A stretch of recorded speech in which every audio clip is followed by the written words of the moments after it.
Monsieur Barthé, vous avez une lourde tâche de bouquet final.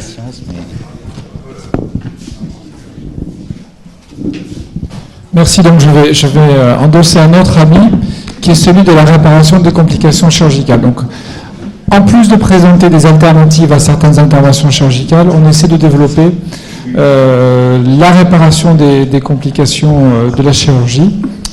Et c'est, encore une fois, c'est une nouvelle étape, parce que moi, je me souviens quand j'étais jeune interne, quand on avait une complication d'endoscopie et qu'on appelait piteusement le chirurgien en disant on a perforé, etc., c'était terrible. Maintenant, on répare pratiquement 90% de nos complications, y compris les perforations, et on répare les complications post-opératoires. Ce qui veut dire que ce n'est pas du tout hostile ni une opposition, que simplement on est de plus en plus complémentaires. Alors, j'ai pris l'exemple de la chirurgie colorectale, j'aurais pu prendre celui de la chirurgie bariatrique, qui est un immense pourvoyeur en complications graves et mortelles. Si vous voulez, une autre fois, on pourra l'aborder, mais j'ai choisi délibérément ça parce que j'ai pensé qu'on vous avait déjà beaucoup parlé de la chirurgie bariatrique. Alors, les problèmes qu'on a, ce sont deux types de problèmes. Ce sont les sténoses anastomotiques et puis après les déhiscences, fistules et lâchage anastomotique. Et on a des solutions, mais pour en avoir parlé avec Laurent Arnaud tout à l'heure, c'est vrai que la littérature n'évalue pas très bien sur un plan scientifique chacune de ces solutions. Alors, pour ce qui concerne les sténoses anastomotiques, bien, il y a la dilatation classique, et vous connaissez tous ces excellents chiffres je n'y reviens pas, de 80-90% de bons résultats, avec 2 à 10% de complications. Mais malgré tout, quand vous suivez les patients, vous apercevez qu'un tiers des patients sont opérés parce que les sténoses récidivent malgré les dilatations endoscopiques. Pourquoi ? Parce que les dilatations endoscopiques ne sont pas bien faites. Il faut faire de véritables programmes de dilatation endoscopique et non pas attendre que le patient se resténose pour le reprendre. Et puis sans doute faire aussi des progrès sur les mécanismes de fibrogenèse, ça c'est un problème fondamental. Et puis il y a d'autres techniques qui sont arrivées pour essayer de limiter les échecs de la dilatation endoscopique. Les injections de corticoïdes, ce n'est pas évalué de façon randomisée pour les sténoses colorectales. Et puis l'association aux dilatations d'incisions radiaires, et je vais vous montrer un petit film pour vous montrer ce que l'on peut faire pour ces incisions. C'est un patient... Alors, je suis désolé pour l'incrustation, je ne sais pas pourquoi il y a cette incrustation, mais donc vous voyez, c'est une sténose très serrée d'une anastomose colorectale, et on voit très bien que, je ne sais pas où est le pointeur, c'est ça le pointeur ? Voilà, on voit très bien qu'il y a une sténose ici très serrée de l'anastomose colorectale avec un gros anneau fibreux autour, et donc on prend cet instrument, qui est un instrument de dissection sous-muqueuse, qu'on appelle un hook knife. Vous voyez que le crochet tourne, et qui peut servir à charger une paroi, ou une couche digestive, et après la sectionner. Donc c'est ce qu'on a décidé de faire. Alors vous allez me dire, mais vous êtes un inconscient, vous risquez une perforation. Je suis partiellement inconscient, parce que premièrement, on sait, nous, que quand il y a ces anneaux comme ça, ce sont des anneaux fibreux, et que deuxièmement, j'ai les moyens de réparer une perforation éventuelle à l'aide de prothèses couvertes spéciales qui sont des prothèses anti-migration. Et que troisièmement, je travaille systématiquement avec un insufflateur à CO2, et donc une perforation endoscopique avec un insufflateur CO2, c'est comme une celluloscopie avec un endoscope souple. Donc vous voyez ici la fibrose jaunâtre qu'il y a dessous, et il est bien évident que ni une dilatation ni une prothèse ne pourront traiter ce type de fibrose. Vous voyez que l'anneau fibreux est extrêmement épais. Donc là, on a complètement incisé l'anneau fibreux, et après on peut passer facilement dans le côlon d'amont. Vous voyez ici l'image radioscopique. Et ensuite, on se retire, on fait une dilatation complémentaire pour bien finir de disjoindre cet anneau fibreux. Et dans ces cas-là, après, on n'a pas mis de prothèse puisqu'on a fait une véritable dilatation efficace. Donc ça, c'est le dilatateur, hein, juste pour compléter l'incision radiaire. Donc vous voyez que se développent des techniques associatives ou alternatives à des dilatations simples pour des situations complexes. Et voici ici le résultat, enfin, de traitement par cette incision radiaire avec cet instrument de chirurgie endoscopique. Que faut-il penser des prothèses ? Vous avez tous entendu parler de ces prothèses. On a beaucoup entendu parler aujourd'hui. Hein, c'est vraiment intéressant de voir ces prothèses dans notre domaine. Je vous ai mis les prothèses utilisées pour les sténoses et les anastomoses colorectales. Vous voyez que le succès technique, comme toujours, il est excellent. Le succès clinique immédiat, il est toujours bon. Dans ces études, un tiers des patients avaient bénéficié de la pose d'une prothèse en première intention. Ce qui pose le problème, est-ce qu'il faut dilater ou mettre une prothèse d'abord ?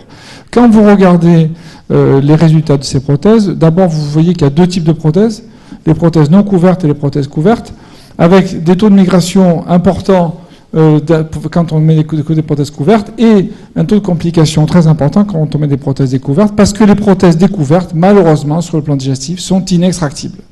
Elles s'incrustent dans la paroi, y compris dans les parois bénignes, et après on ne peut plus enlever, ce qui est inacceptable. Alors, on a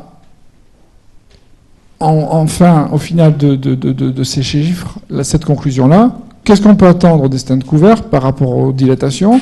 Eh bien, vous voyez que quand vous suivez les patients suffisamment longtemps, en moyenne, vous avez seulement un patient sur deux qui est traité efficacement par des prothèses, donc pas mieux que la dilatation, et donc pour beaucoup plus cher. Et puis, le recours à la chirurgie, finalement, vous voyez que c'est 34%, c'est la même chose. Donc, les prothèses ne font pas mieux actuellement que la dilatation bien conduite, et il vaut mieux, à mon avis, des séances de dilatation bien conduites.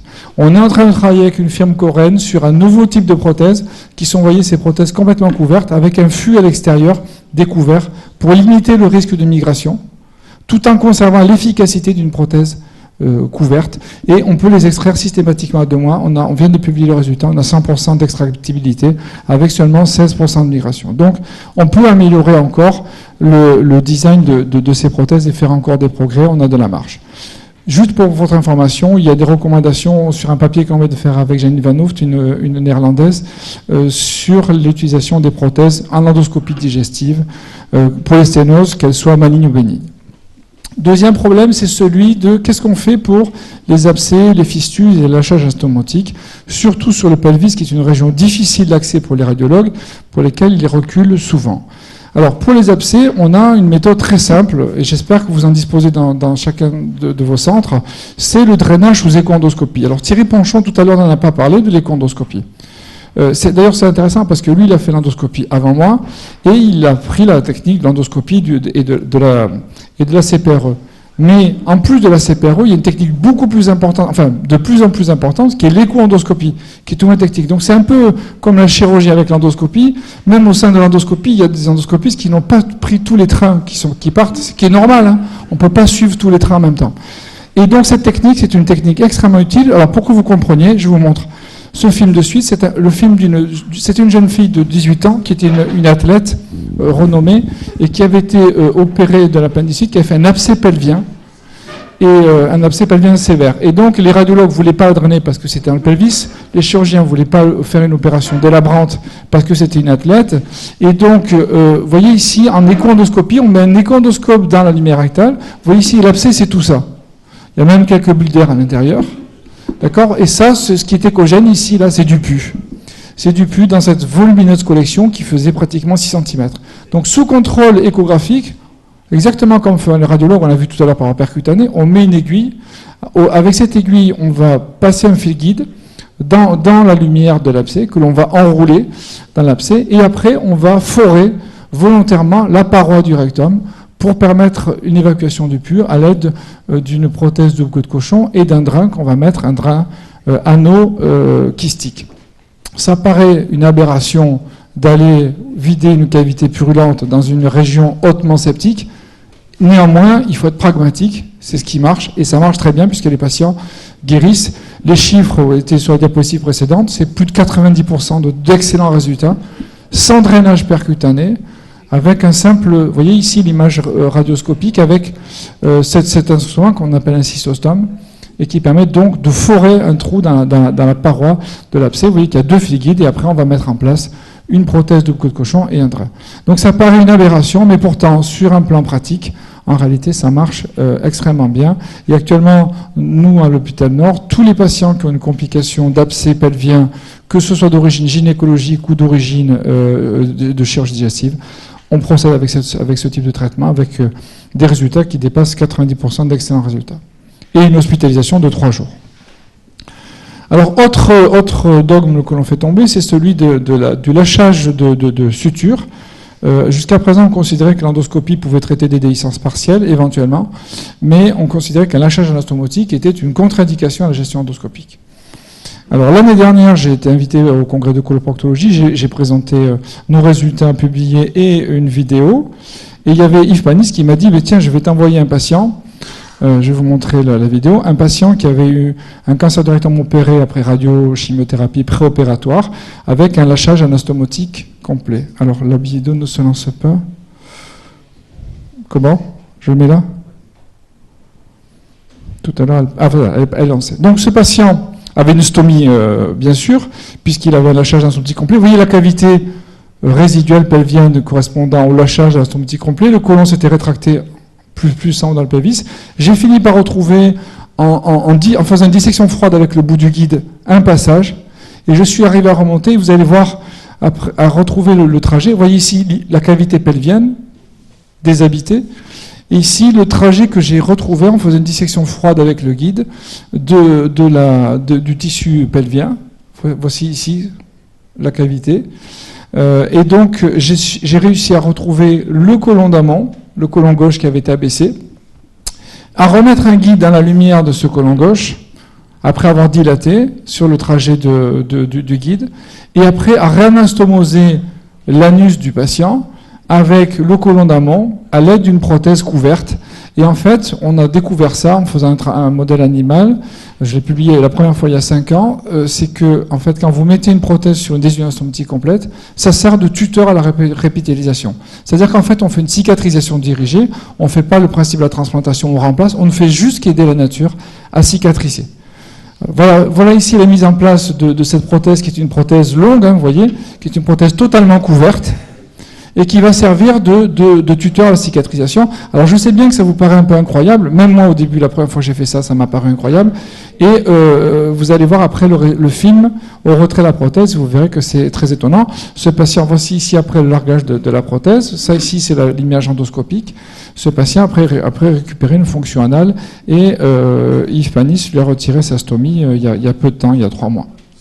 Alors le problème qu'on a quand même après ce type de traitement, c'est une tendance à la sténose fibrosante comme vous avez sur certaines interventions chirurgicales. Et ça, il faut bien reconnaître que c'est encore un domaine qu'on ne maîtrise pas, qui est un problème de physiologie cellulaire et moléculaire, et pour lesquels on commence à travailler avec des laboratoires spécialisés dans la fibrose. Je vous montre le retrait 2 mois après de la prothèse. Il faut que j'aille là, hein, c'est ça. Pardon. Excusez-moi, j'ai pas l'habitude des Macs. Voilà, donc il va se lancer. Donc voici ici l'image radioscopique, vous avez vu la prothèse, ça c'est l'image endoscopique de cette prothèse. Donc on va l'extraire, vous voyez ici l'opacification, donc pas de fuite particulière, on attrape la prothèse, et 2 mois après elles sont extractibles parce qu'elles sont couvertes et donc elles ne sont pas répitalisées. Et donc ça c'est le retrait de la prothèse, on tire sur la prothèse doucement, on la fait venir et après on va faire le contrôle endoscopique. Vous voyez ici la lumière du côlon gauche abaissé. Voilà, la prothèse s'étire pendant qu'on la tire, et puis après elle vient doucement. Voilà, là elle est partie complètement. Et puis vous allez voir le contrôle endoscopique. Donc vous allez voir qu'on a fait un néochenal, je dirais, anocolique. Voilà, vous voyez que l'endoscope monte, hein, sans aucun problème. Vous vous souvenez de la cavité qu'il y avait à la place? Donc ça paraît tout simplement incroyable. Et là c'est la zone de répitalisation. Et donc simplement, il faut simplement aider la nature à cicatriser et non pas vouloir systématiquement la remplacer. Alors après, il y a d'autres systèmes sur lesquels on travaille, c'est les injections de colle, tissu colle, ça vous en avez l'habitude. Pour le colorectal, on ne prend que du tissu colle parce que si vous prenez des colles synthétiques de cyanoacrylate, ça favorise les infections parce que ça fait réaction de corps étranger. Il y a aussi les injections de cellules souches. On est encore en train de travailler, ça c'est l'avantage qui nous reste dans les CHU, d'avoir un travail transversal avec un chirurgien plasticien qui travaille sur les greffes de peau. Et donc on travaille avec lui sur les cellules souches à partir de prélèvements au niveau de la graisse du genou. On a un travail prospectif en cours sur les fistules digestives et les sténoses digestives. Et puis le dernier moyen que je vais vous montrer, c'est ce qu'on appelle les endovacs. Ce sont des dispositifs de vac qui sont mis en place par voie endoscopique pour les cavités abcédées qui ne cicatrisent pas ou les fistules qui ne cicatrisent pas. On met par voie anale ces dispositifs qui sont mis d'une éponge au bout et qui permettent d'aspirer les cavités, donc de les déterger au niveau infectieux et de favoriser la cicatrisation et le bourgeonnement par l'aspiration. Et vous voyez qu'on a une expérience au niveau œsophagien avec des meilleurs résultats que les prothèses ou que la chirurgie, et puis on a des résultats également au niveau colorectal avec 2 séries, courtes certes, hein, mais avec des très bons résultats quand on traite ces patients pendant environ 3 semaines. Donc voici ici le système. Je vais vous montrer un petit film pour que vous compreniez. Voilà. Ici, il faut que je clique là. Hein. Non, c'est lancé. Donc vous avez ici l'éponge, ici le vac, ici les surtubes introducteurs pour introduire par voie endoscopique cette éponge dans la lumière de la cavité que vous voyez ici. On a mis le surtube, vous voyez, autour, là, le surtube plastique et métallique, et puis on va pousser l'éponge au contact de cette cavité, et ensuite on va retirer le surtube et on laissera l'éponge en place. Voilà, ici c'est le surtube qui a été mis en place pour arriver dans la cavité, et dans laquelle après on va placer l'éponge. Vous allez voir le résultat. Voilà l'éponge qui a été mise en place avec le cathéter d'aspiration. On branche le vac pour faire ça. Donc en fait, on le laisse pendant 3 semaines. En fait, il faut changer tous les 5 jours d'éponge parce que sinon elle s'obstrue et elle n'est plus efficace.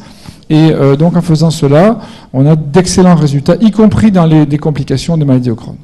Enfin, le tout dernier progrès, ce sont ces clips qui sont des clips Ovesco, des clips de fermeture. Vous voyez, il y a un cap avec le clip qui était mis au bout et des pinces avec des morts qui ferment indépendamment, si bien qu'on peut attraper les berges indépendamment.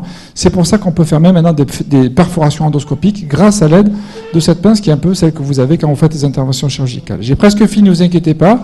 Les résultats sont assez remarquables puisqu'on a pratiquement 70 à 76% dans les études qu'on a présentées de très bons résultats. Je vous montre en pratique comment ça se passe. Ici, c'est une fistule sur une anastomose iléorectale. Attendez, non, c'est reparti, bien. Donc voici, ici, on a le cap qui est mis au bout. Vous voyez ici l'image radioscopique de l'endoscope. Parfois, on fait des boucles très importantes pour arriver. Alors, en fait, ce qu'on fait, on met cette prothèse au sein du trajet fistuleux, cette pince au sein du trajet fistuleux pour bien centrer la fistule. Ensuite, on va aspirer pour faire monter les berges de la fistule dans le cap qui est au bout. Vous allez voir l'aspiration. Une fois que les berges sont montées, on va retirer la pince. Et puis ensuite, on va larguer ce clip qui est comme un piège à loup qui va se fermer sur les berges de cette fistule. Alors, bien sûr, ça marche sur les fistules plutôt récentes. Quand vous attendez sur des fistules très vieilles, elles sont très fibreuses, très revitalisées, c'est plus difficile de les faire cicatriser. Voilà ici le largage. Vous voyez, le clip s'est refermé, c'est largué. Et donc après, on a une étanchéité, cette patiente a guéri. Et ça marche très très bien, et je trouve mieux que sur les fistules de l'étage sus-mésocolique, ça marche très bien sur les fistules iléorectales. Je vous montre un autre exemple sur, vous voyez ici, après l'opacification de contrôle. Je vous montre un dernier exemple vidéo sur une fistule sur un réservoir iléal, sur l'anastomose iléoanale. Vous allez voir une large perforation qui est ici. Chez cette patiente qui ne pouvait pas être mise en quantité, vous voyez, ça s'apparentait à une sorte de perforation. Donc là, pareil, on met avec le cap, on va utiliser la pince Twin qui permet d'attraper les 2 berges et de les ramener après dans le cap. Et une fois qu'on les a ramenés à l'intérieur du cap, on largue le clip pour fermer cette fistule. Et donc, voilà, ici le clip qui est là, ici, qui se largue, qui permet de fermer cette fistule. Voilà. Voilà donc le résultat après endoscopique final avec la fermeture complète de cette fistule, de cette brèche. Donc, j'en viens à la fin pour vous dire qu'il y a de multiples possibilités. Toutes, bien sûr, n'ont pas une évaluation rigoureuse sur un plan scientifique. Le matériel continue à s'améliorer. Et encore une fois, je sais bien que c'est impensif, que tout le monde dit ça, que l'intervention médico-chirurgicale est indispensable, mais je vous assure que c'est vrai, et que moi je le vis vraiment au quotidien sans aucune opposition et dans une complémentarité complète avec les chirurgiens avec lesquels je travaille. Encore une fois, je vais au bloc opératoire, ils viennent dans le bloc d'endoscopie, et en plus on travaille ensemble au laboratoire de recherche en opérant les cochons ensemble. Voilà, je vous remercie. Merci beaucoup. Laurent, tu vas dire qu'il n'y a pas de complications de la chirurgie colorectale, mais même s'il y en a un petit peu, qu'est-ce que tu fais? Bon, vous me demandez de commenter sur 2 stars, là. Hein. Comme Ponchon est parti, je peux dire doucement. Première fois que je l'ai vu, il y avait Grégory à côté de moi, il m'a dit, tout bas, c'est le meilleur. Bon, donc, évidemment... alors, c'est pas du tout le même sujet que tout à l'heure. Tout à l'heure, c'était un sujet de territoire, quand même. Et pour redire, parce que je ne suis pas sûr que François Richard avait compris, moi je pense qu'aujourd'hui, la litiase avoyère principale, la chirurgie va la récupérer par les progrès de la célioscopie, qui va faire de façon parfaite exactement ce qu'on faisait à l'entrouvert, avec des morbidités et mortalités inférieures que la sphinctérotomie. Moi c'est ça que je pense pour l'avenir, et que c'est pas se battre à former nos internes à faire de l'endoscopie diagnostique puis de l'interventionnel qui est la bonne voie, mais qu'il progresse dans la célioscopie. Voilà. Donc là, il y a un vrai territoire. Là, c'est un sujet qui est complètement différent.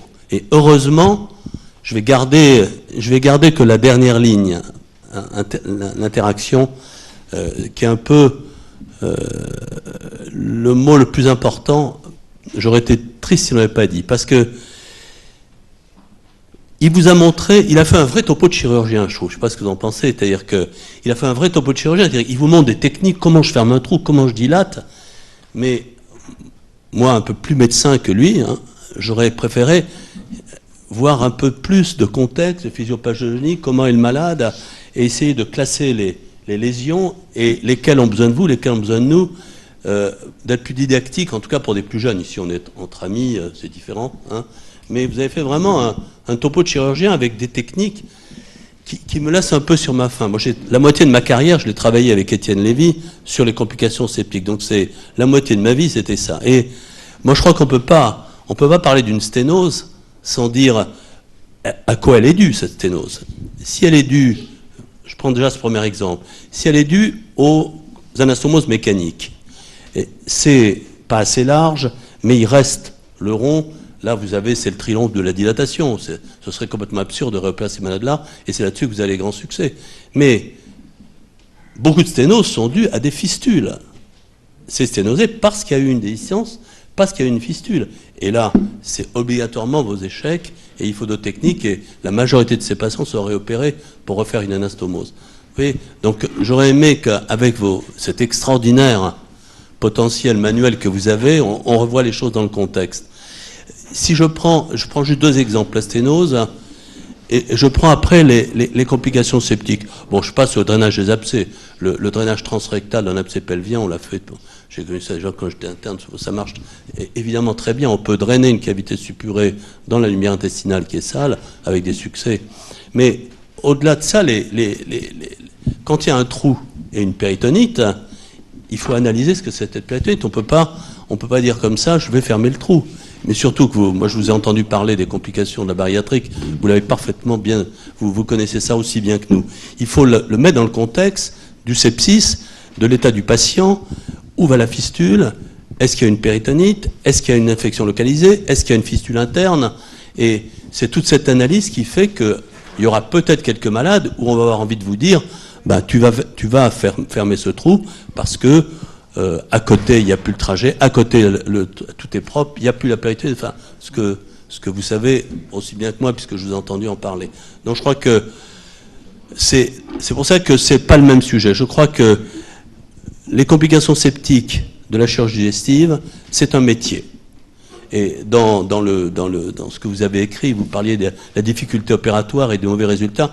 N'importe chirurgien ne peut pas les opérer, hein, c'est des complications extrêmement particulières, avec des dissections difficiles et tout, c'est de la chirurgie hyper spécialisée. Donc, mon sentiment, là, c'est que, contrairement à tout à l'heure, il faut qu'il y ait des groupes qui traitent les complications septiques, avec des dieux de l'endoscopie comme vous, avec de pauvres chirurgiens patients qui sont capables d'opérer pendant des heures sur des ventes difficiles, et qu'ensemble, on choisisse les bonnes indications.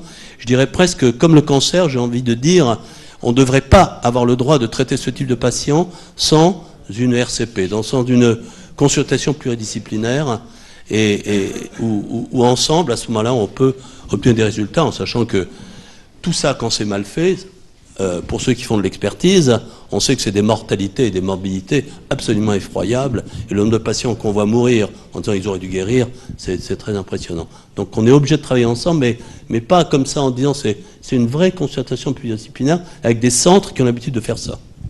Merci Laurent. Réponse, oui. Je réponds, je vous remercie d'avoir assimilé un chirurgien, j'en suis fier, et même si vous m'assimilez un chirurgien, je suis pédagogue. C'est-à-dire que je suis venu ici avec une cible pédagogique qui était de vous montrer les possibilités.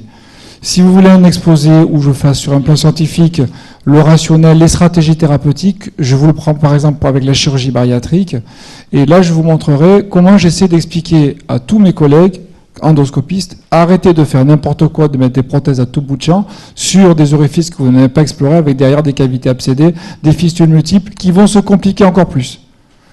Donc j'essaie de leur inculquer les notions de stratégie thérapeutique que vous avez mises au point en chirurgie parce que vous faites ça depuis beaucoup plus longtemps que nous et que vous avez l'expérience. Donc ça, je fais ça et on a évalué, je pourrais vous montrer les évaluations.